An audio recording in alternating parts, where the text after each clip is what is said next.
الحمد للہ وکفى والصلاة والسلام على سید الرسل والانبیاء وعلى آلہ المجتبى واصحابہ بدور الدجى ونجوم الہدى اشہد ان لا الہ الا اللہ وحدہ لا شریک لہ واشهد ان سيدنا محمدا عبده ورسوله والذين اهتدوا زادهم هدى وآتاهم تقواهم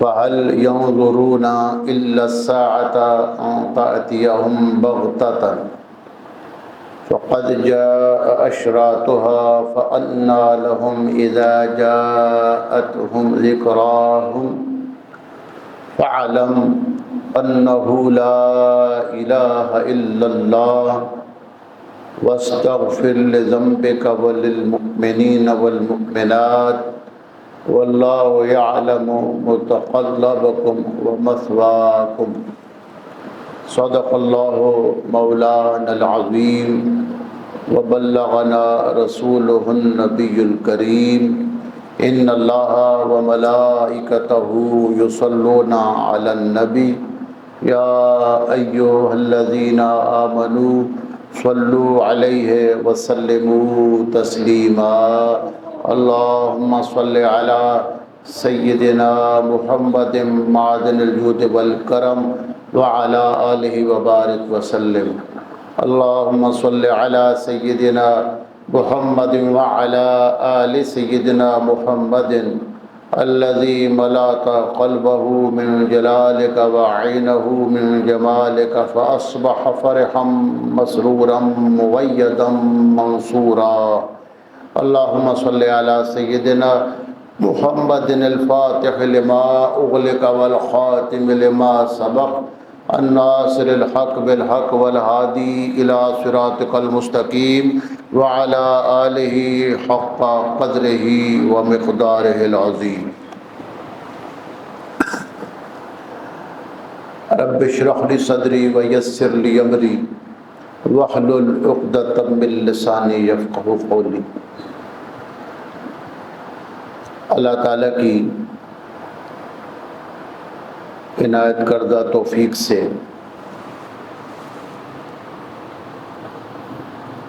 ماہ رمضان شریف کی تعطیلات کے بعد آج پھر درس قرآن مجید کا آغاز ہو رہا ہے۔ سب سے پہلے دعا ہے کہ اللہ تعالیٰ میں اس راہ میں آنے والی ساری رکاوٹوں کو دور کر کے اس درس کی تکمیل کے لیے آسانیاں پیدا فرمائے۔ رب یسر ولا تعسر وتمم بالخیر اللہم یسر لنا امورنا مراحت لقلوبنا وابداننا ربنا آتنا من لدنک رحمہ وہیّ لنا من امرنا رشدا اللہم صلی علی سیدنا محمد وعلی آل سیدنا محمد وبارک وسلم۔ سورہ محمد صلی اللہ علیہ وآلہ وسلم، جس کا نام سورہ قتال بھی ہے، اس کی آیہ مبارکہ 17 سے 19 تک آج تلاوت کی سعادت حاصل ہوئی۔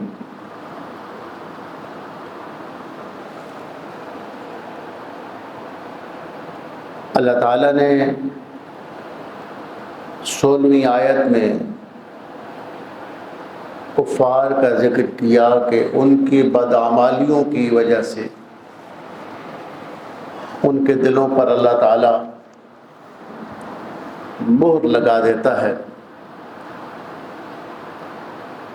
وہ خواہشات کی پیروی کرتے ہیں، رب کے امر کی پیروی نہیں کرتے۔ اگلی آیت میں ہے والذین اہتدوا زادہم ہدی، وہ لوگ جو ہدایت کے راستے پر چلتے ہیں، اللہ ان کی ہدایت میں اضافہ فرماتے ہیں۔ ہدایت کے رتبے ہیں، درجے ہیں، مدارج ہیں۔ پھر اللہ تعالیٰ ان کو مزید اپنی طرف آنے والے رستوں کی رہنمائی فرماتے ہیں، اور یہاں تک ہوتا ہے کہ اللہ تعالیٰ اپنے بندے کو صاحب الہام فرما دیتا ہے، اس بندے کو پھر خیر کا الہام ہوتا ہے۔ سورہ شمس میں فرمایا، اللہ تعالیٰ نے پہلے قسموں کا ذکر فرمایا اور قسمیں فرما کر فَأَلْهَمَهَا، پھر اللہ تعالیٰ اپنے بندے کو الہام کرتا ہے کیا چیز اس کے لیے خیر ہے، کس چیز میں اس کے لیے خیر نہیں ہے۔ ایک صحابی نبی پاک علیہ السلام کی بارگاہ میں جب انہوں نے قبول اسلام کیا، مسند امام احمد بن حنبل کی حدیث ہے، تو اللہ کے حبیب علیہ السلام نے ان کو ایک دعا مبارک سکھائی، اللہم الہمنی رشدی وَأَعِذْنِي مِنْ شَرِّ نَفْسِي۔ رشد یہ اللہ تعالیٰ کی ایک خاص مہربانی ہے۔ رشد اور رشد میں فرق یہ ہوتا ہے، دنیاوی معاملات میں کسی کی رہنمائی کرنا، اس کو کہتے ہیں رشد۔ جیسے ایک بندہ آپ سے یہ مشورہ لیتا ہے کہ میں فلاں کورس کرنا چاہتا ہوں، آپ مجھے کسی اچھی اکیڈمی کا بتائیں، تو آپ اس کو دنیاوی معاملے میں رہنمائی کر دیتے ہیں۔ یا کوئی بندہ آپ سے یہ مشورہ لیتا ہے کہ میں میٹرک کر چکا ہوں، اب میں آگے کون سا کورس کروں، تو آپ اسے کوئی اچھا مشورہ دے دیتے ہیں، یہ رشد ہے۔ لیکن جو رشد ہے یہ وہ رہنمائی ہے جس کا تعلق دین کے ساتھ بھی ہوتا ہے اور دنیا کے ساتھ بھی۔ رشد یہ عام ہے، اس میں دینی رہنمائی بھی آ جاتی ہے اور دنیاوی رہنمائی بھی آ جاتی ہے۔ کسی کو نیکی کا راستہ بتانا یہ بھی رشد ہے، خیر کا مشورہ دینا یہ بھی رشد ہے، کسی کو راستہ بتا دینا کہ آپ یہاں سے ادھر جائیں، وہاں سے ادھر جائیں، کسی کی رہنمائی کر دینا یہ بھی۔ تو رشد، جو بندہ صاحب رشد ہو جائے، اللہم الہمنی رشدی، یا اللہ میرے دین اور دنیا کے معاملات کو بہتر کرنے کے لیے جو بھی میرے حق میں بہتر ہو وہ خود ہی تو میرے دل میں ڈال دے۔ اللہم الہمنی رشدی وَأَعِذْنِي مِنْ شَرِّ نَفْسِي، اور اے اللہ مجھے نفس کے شر سے پناہ عطا فرما۔ ایک بات یاد رکھیں، بعض اوقات نیک لوگوں کو الہام ہوتا ہے، خیر کا بھی ہو جاتا ہے اور شر کا بھی، لیکن وہ فرق نہیں کر سکتے۔ کبھی ایسے ہوتا ہے کہ خیر و شر کے الہام میں ان کے لیے مشکل ہوتی ہے، پھر اللہ کی یہ مہربانی ہوتی ہے کہ اللہ تعالیٰ اس بندے کو یہ توفیق دیتا ہے کہ وہ خیر کے الہام کو فوراً محسوس کر کے اس پہ عمل کی کوشش کرتا ہے۔ یہ اگلے حصے میں ہے، وَعِذْنِي مِنْ شَرِّ نَفْسِي۔ جب بندہ نفس کے شر سے بچ جاتا ہے تو اللہ تعالیٰ اس کو ایسی رہنمائی فرماتے ہیں کہ پھر وہ شر کی طرف نہیں جاتا۔ وَزَادَهُمْ هُدًى، ہدایت کے مدارج ہیں، ہدایت کے رتبے ہیں۔ کسی ایک مقام پہ جا کے ہدایت رکتی نہیں ہے، اللہ ہدایت بندے کی بڑھاتا رہتا ہے، اس کی ایمان کی قوت کے ساتھ، ایمان کے نور کے ساتھ۔ ستاروں سے آگے جہاں اور بھی ہیں، ابھی عشق کے امتحان اور بھی ہیں۔ اور کبھی تو اللہ تبارک و تعالیٰ اپنے بندوں کو اپنے نور کے جلوے دکھاتا ہے۔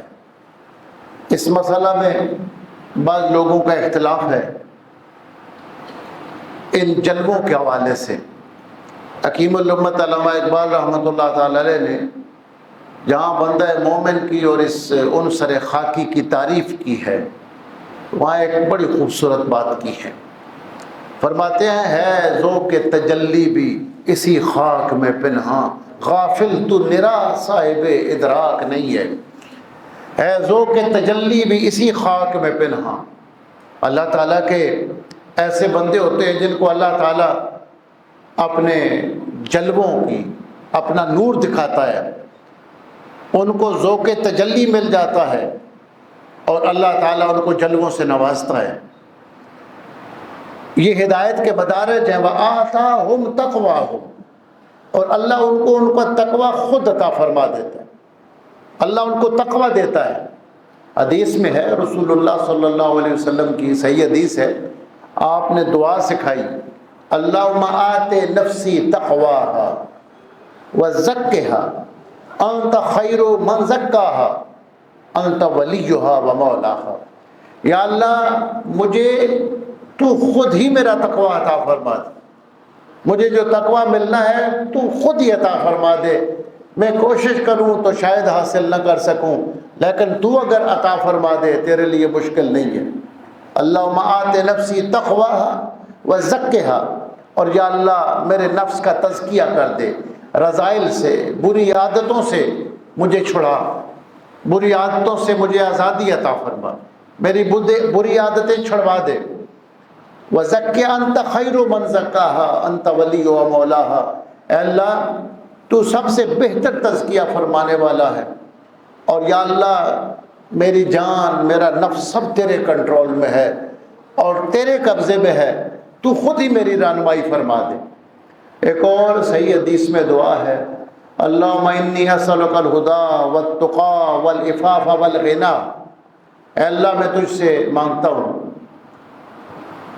خدا ہدایت، اللہم انی اسألک الہدی والتقی، اور تجھ سے تقوی مانگتا ہوں، والعفاف، اور پاک دامنی کہ بری عادتوں سے بدکاریوں سے میں بچ جاؤں، یہ تجھ سے میں خود توفیق مانگتا ہوں۔ اللہم انی اسألک الہدی والتقی والعفاف والغنی، چار چیزیں مانگی ہیں، ہدایت ہے، تقوی ہے اور بدکاریوں سے بچنا ہے، آنکھ کی حفاظت، شرمگاہ کی حفاظت، اور چوتھی چیز ہے والغنی، اور اللہ میرے دل کو ایسا بنا دے کہ تیرے سوا مجھے کسی کی ضرورت نہ رہے، میں کسی کا محتاج نہ ہوں، تیری طرف سے ملنے والی ہر نعمت کو میں کافی سمجھوں اور میری نظر کہیں اور کی طرف نہ اٹھے۔ فَهَلْ يَنظُرُونَ إِلَّا السَّاعَةَ أَن تَأْتِيَهُمْ بَغْتَةً، پس یہ لوگ کیا انتظار کر رہے ہیں کہ اچانک قیامت آ جائے؟ فَقَدْ جَاءَ أَشْرَاطُهَا، جاء اشراطها، قیامت کی نشانیاں تو آ ہی گئی ہیں۔ احادیث نبویہ میں قیامت کی متعدد نشانیاں بتائی گئی۔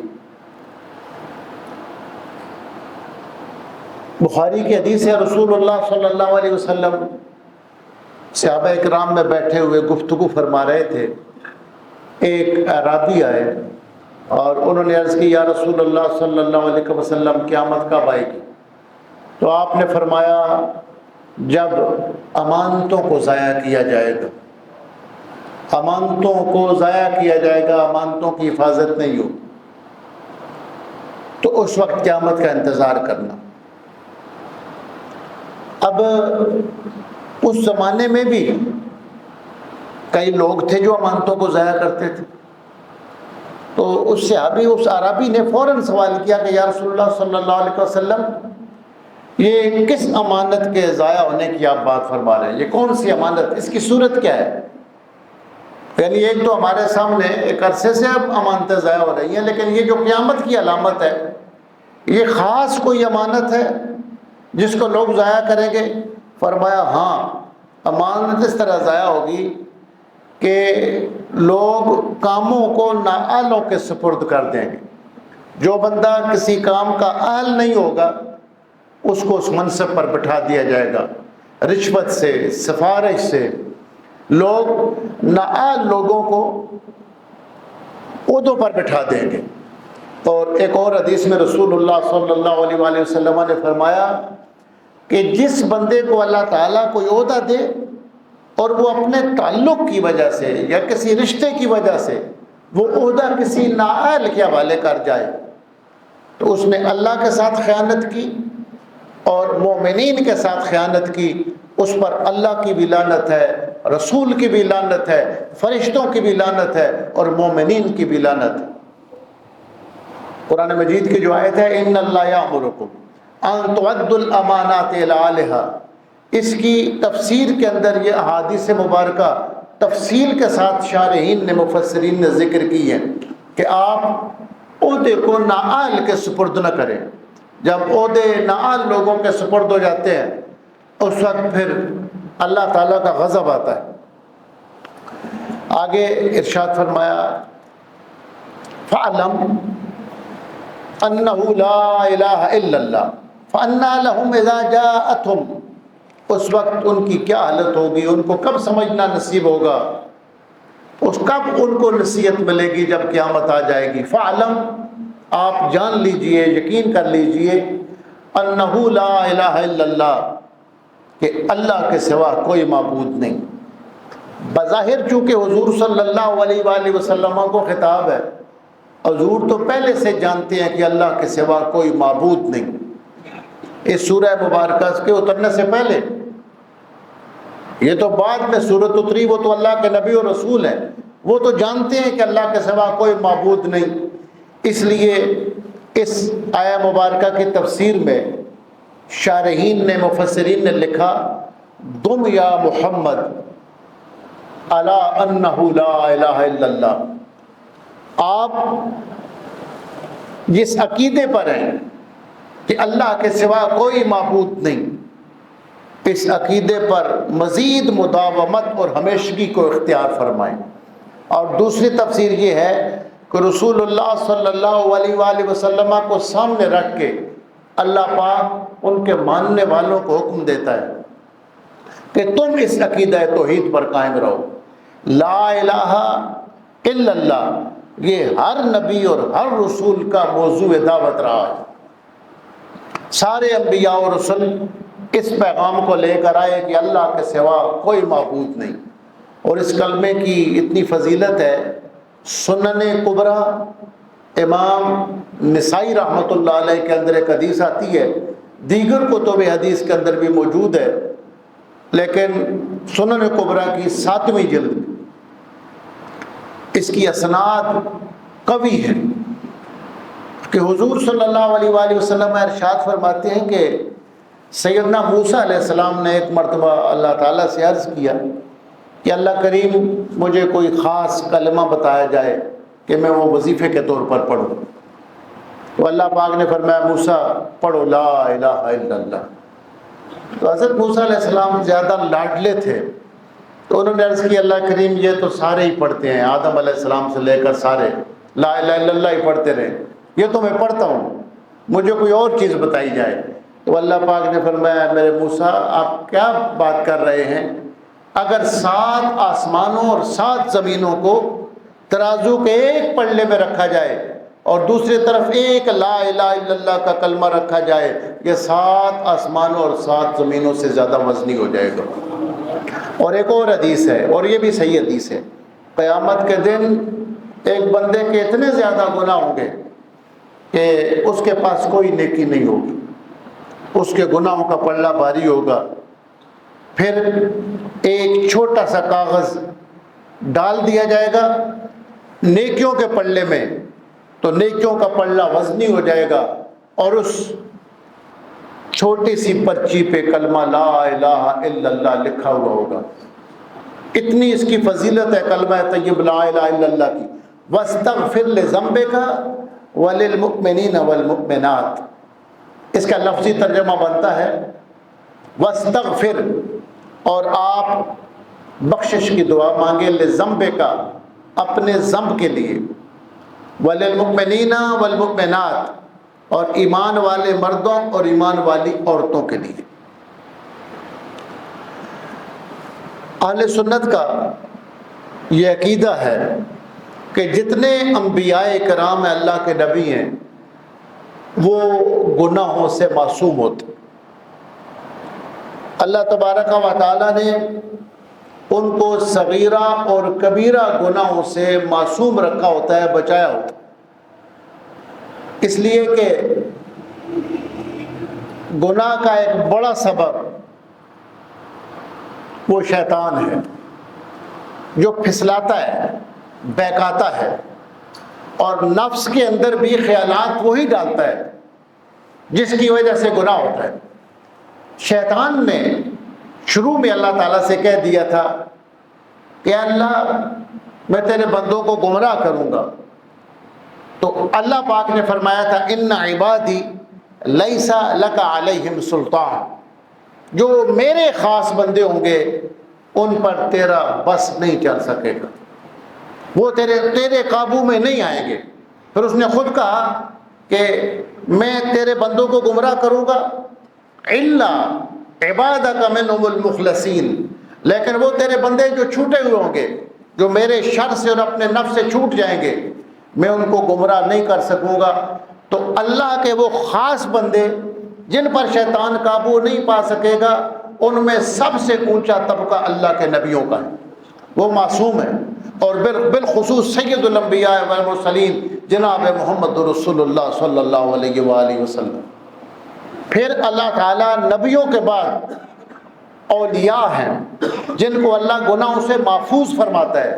اہل سنت ادب کی بنا پر اور بعض اہم امور کو پیش نظر رکھ کے انبیاء کے لیے معصوم کا اور اولیاء کے لیے محفوظ کا لفظ استعمال کرتے۔ اب محفوظ کا یہ مطلب نہیں ہے کہ وہ 1000 دنوں میں کچھ نہ کچھ گناہ ضرور کریں، ہو سکتا ہے کہ ایسا بھی محفوظ ہو کہ زندگی بھر اللہ تعالیٰ نے اس کی حفاظت کی، اللہ تعالیٰ اس کو محفوظ کر دے شیطان کے شر سے۔ ایک انبیاء تو ہیں، انبیاء کے علاوہ جو لوگ ہوتے ہیں، جو کہ قرآن کی واضح آیت ہے کہ وہ اللہ کے خاص بندے ہوتے ہیں، لیکن اس میں تعین یہ نہیں ہے اور قید نہیں ہے کہ صرف انبیاء کرام ہیں۔ تو انبیاء کے علاوہ بھی ایسے لوگ ہوتے ہیں جن کو اللہ تعالیٰ شیطان کے شر سے محفوظ فرماتا ہے۔ بخاری کی حدیث ہے، بڑی طویل حدیث ہے، کہ حضور صلی اللہ علیہ وآلہ وسلم نے حضرت سیدنا عمار بن یاسر کے بارے میں فرمایا کہ یہ وہ بندہ ہے کہ جس کو دنیا سے جاننے تک، آخری لمحے تک اللہ تعالیٰ شیطان کے شر سے محفوظ رکھے گا۔ اجارہ اللہ، اللہ تعالیٰ اس کو محفوظ رکھے گا۔ اور سیدنا عمار بن یاسر اللہ تعالیٰ نے ان کو نفس اور شیطان کے شر سے محفوظ رکھا۔ اولیاء کرام اس حوالے سے انتہائی محتاط ہوتے ہیں، خصوصاً انبیاء کی عصمت کے حوالے سے، اور اس کی وجہ جو معلوم ہوتی ہے غور و فکر سے کہ ان پر خود ایسی کیفیات آتی ہیں کہ اللہ تعالیٰ ان کو ایسا صاحب الہام کر دیتا ہے کہ ان کی حفاظت ہوتی ہے۔ میں خود ایک مثال دیتا ہوں جو میرے سامنے میں حضرت صاحب کے ساتھ ہوئی، کہ آپ کبھی بھی جوتے پہنتے ہوئے جوتے پاؤں میں ہوں تو آپ کوئی آیت یا حدیث شریف نہیں پڑھتے تھے۔ اب یہ شرعاً منع نہیں ہے کہ آپ نے اگر جوتے پہنے ہیں تو آپ نے حدیث شریف پڑھ دی، لیکن ان کا تقویٰ تھا کہ وہ رسول اللہ صلی اللہ علیہ وسلم کے فرمان مبارک کو نہیں پڑھتے تھے جب جوتے پہنے ہوئے، بلکہ اگر پیٹھ کے پیچھے کوئی پڑھ دیتا تو سخت ڈانٹتے تھے۔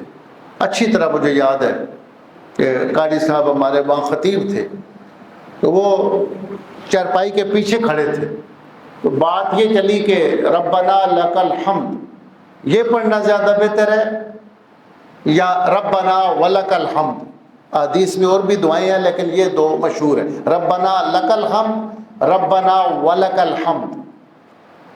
تو حضرت نے فرمایا کہ ربنا ولک الحمد یہ زیادہ بہتر ہے، چونکہ یہ بھی حضور نے بتایا ہے تو حضور کا بتایا ہوا ایک واو کا حرف جو ہے بندہ زیادہ پڑھے گا، ربنا ولک الحمد۔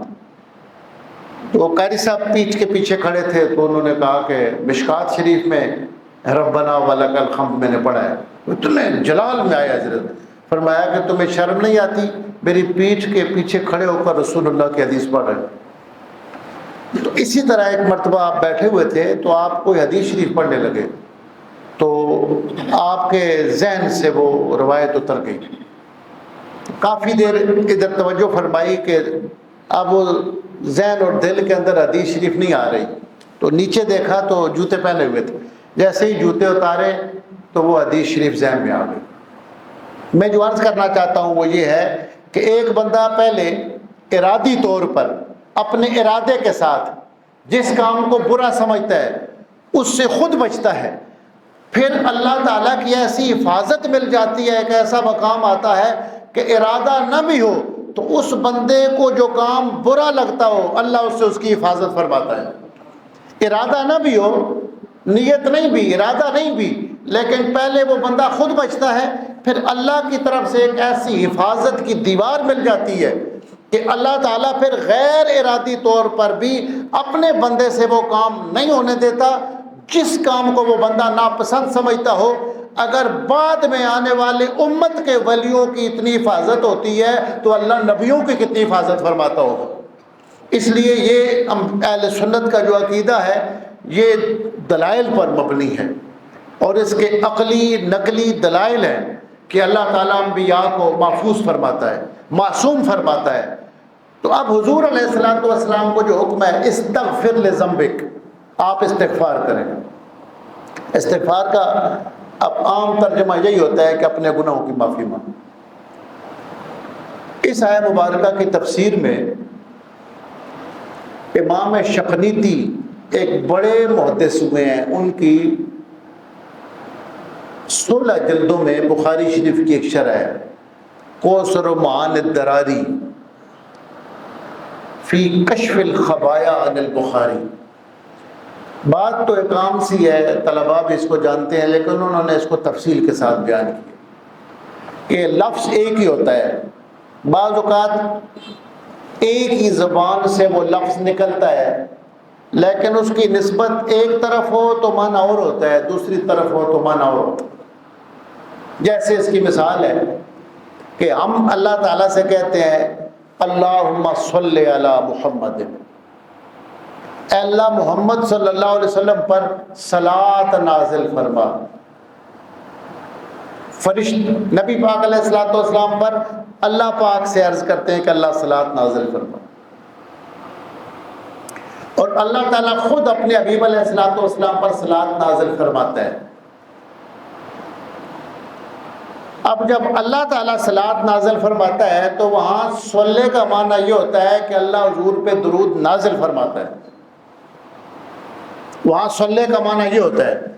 اور جب مخلوق یہ کہتی ہے کہ اللہ صلاۃ نازل فرما تو وہاں مراد طلب رحمت، کہ مخلوق اللہ سے یہ کہتی ہے کہ اللہ تعالیٰ حضور پر اپنی طرف سے رحمتوں کو نازل فرما۔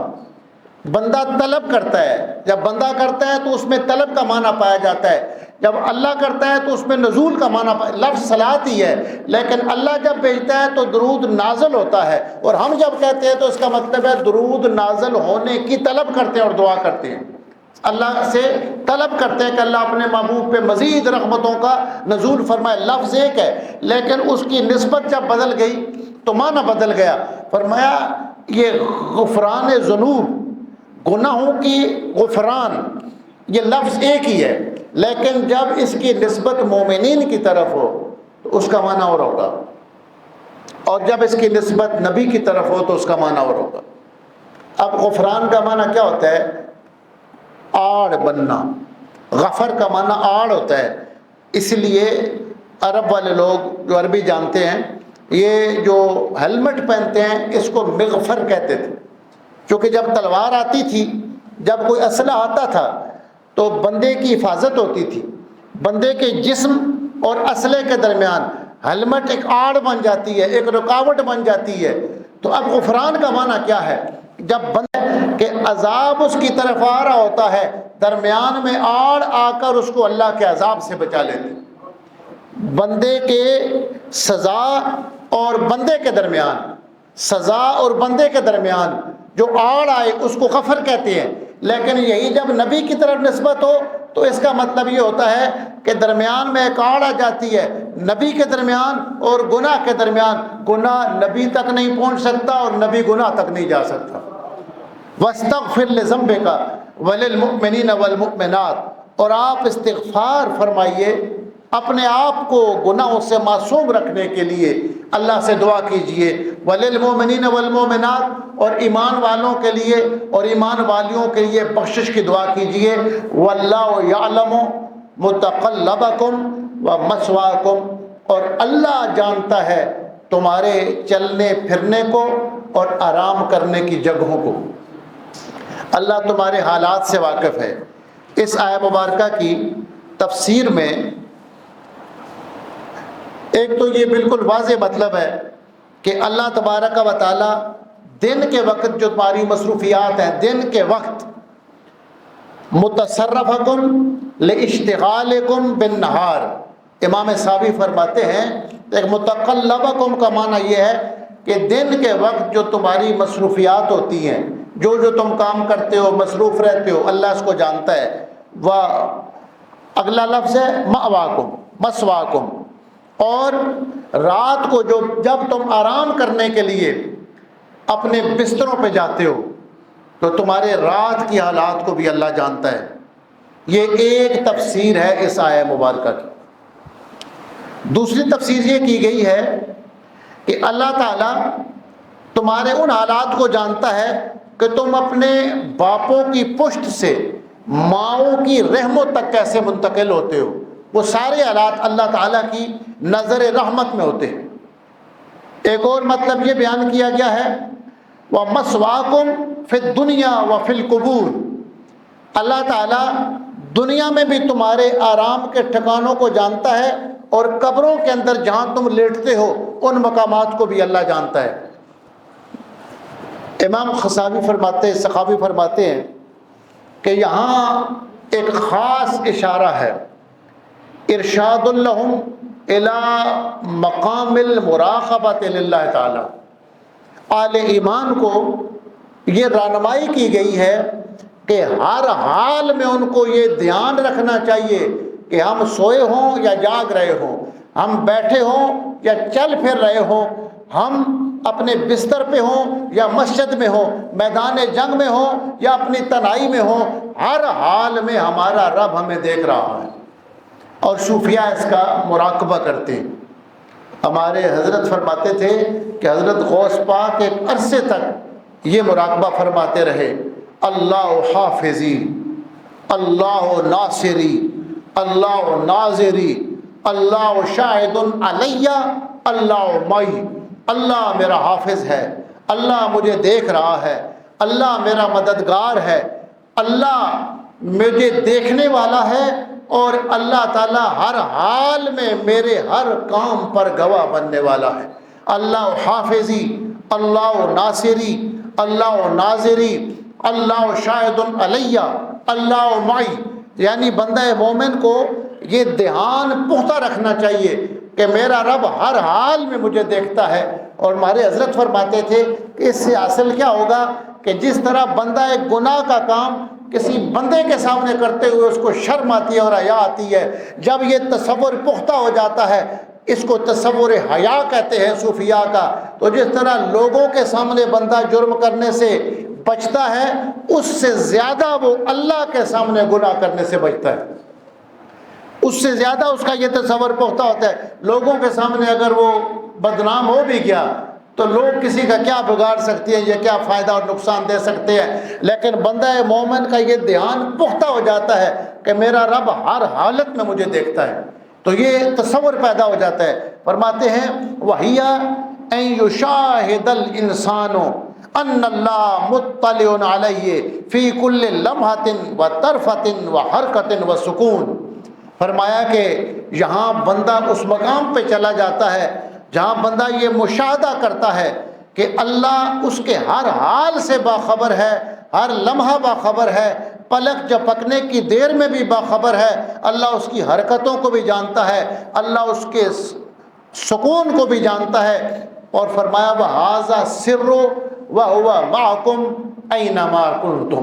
فرمایا قرآن مجید کی ایک آیت ہے وَهُوَ مَعَكُمْ أَيْنَمَا كُنْتُمْ، وہ اللہ تمہارے ساتھ ہوتا ہے تم جہاں بھی ہوتے ہو۔ فرمایا یہ اس آیت کے راز کو اللہ نے یہاں کھول کر بیان کیا ہے کہ بندہ مومن کے ایمان کامل کا تقاضا یہ ہونا چاہیے کہ وہ ہر وقت اللہ کی ذات کو پیش نظر رکھے، اس کی رضا کو پیش نظر رکھے، تنہائی میں بھی اپنے آپ کو ہر اس کام سے بچائے جس سے اللہ پاک ناراض ہوتا ہے۔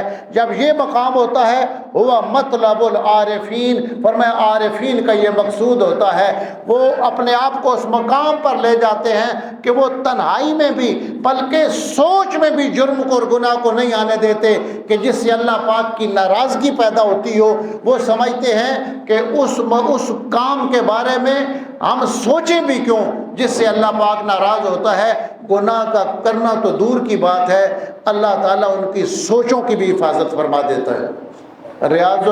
روز الریاحین میں ہے، ایک تابعی بزرگ فرماتے ہیں کہ میں بیت اللہ کے اندر گیا تو میں نے ایک بزرگ کو دیکھا جو بہت رو رہے تھے، استغفار کر رہے تھے۔ اتنا مجھے ان پہ ترس آیا کہ میں نے ان سے کہا کہ میں اپنی نیکیاں بھی آپ کو دیتا ہوں، آپ کے لیے بخشش کی دعا کرتا ہوں، آپ کیوں اتنا روتے ہیں؟ کون سا گناہ آپ سے ہو گیا ہے؟ تو انہوں نے فرمایا کہ اما الذنب اما الذنب فلم یخطر ببالی خطر۔ فرمایا آپ گناہ کی بات کر رہے ہیں، میرے مالک نے میری اتنی حفاظت کی ہے کہ آج تک کبھی کسی جرم کا میرے دل کے اندر خیال بھی پیدا نہیں۔